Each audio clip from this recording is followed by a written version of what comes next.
Hi friends, welcome to my channel. అందరికీ శ్రీరామనవమి శుభాకాంక్షలు. చూడండి, నా పూజ అయితే కంప్లీట్. పానకం, పాయసం, పులిహారం అయితే చేసేసిన. చూడండి, ఇది నా పూజ. ఈరోజు అయితే మా మమ్మీ అయితే నిన్నైతే చెరుగట్టుకైతే వెళ్ళొచ్చింది.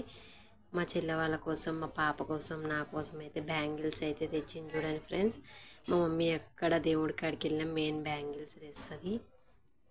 గాజులు అయితే కంపల్సరీ తెస్తుంది. ఏం తెచ్చినా తేకపోయినా గాజులు అయితే కంపల్సరీ తీసుకొస్తుంది. చూడండి, మా పాపకైతే ఎన్ని గాజులు తెచ్చిందో. మాకైతే కొన్ని తెచ్చింది. ఇంకోటి ప్రసాదానికి అయితే లడ్డూలు తెచ్చింది. మా పిల్లల కాడ అయితే అవి చిలుకలో ఏమంటారుగా అవి అయితే వాళ్ళకంట. వీడైతే నాకు ఆడుకోవటానికి ఏం తెలియదనేసి వీడైతే అంటుండు.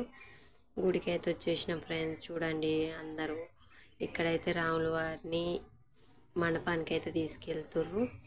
ఇక్కడ ఆంజనేయ స్వామి గుళ్ళో నుంచి అయితే మండపంకి అయితే తీసుకెళ్తుర్రు. పూజ అయితే అవుతుంది.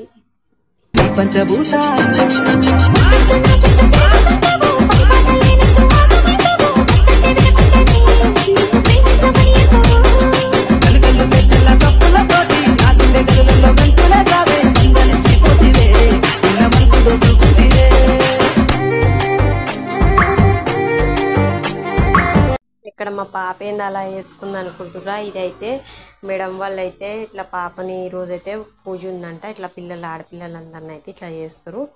ఇక్కడైతే మనం పతానం మంచినట్టు ఫ్రెండ్స్. చూడండి, ఇక్కడైతే మొత్తం సాపేసి అయితే చెట్టు కింద పతానం మంచినట్టు మంచి అందరికి ఆడోళ్ళ పసుపు బొట్టు పెట్టి తీసుకైతే వెళ్తున్నారు. అక్కడ మండపం మీదకైతే తీసుకెళ్తారు. చూడండి, రాముల వారు, సీతమ్మ, లక్ష్మణుడు, హనుమాను. పసుబొట్టు దొరకటం కూడా ఎంత పుణ్యం కదా.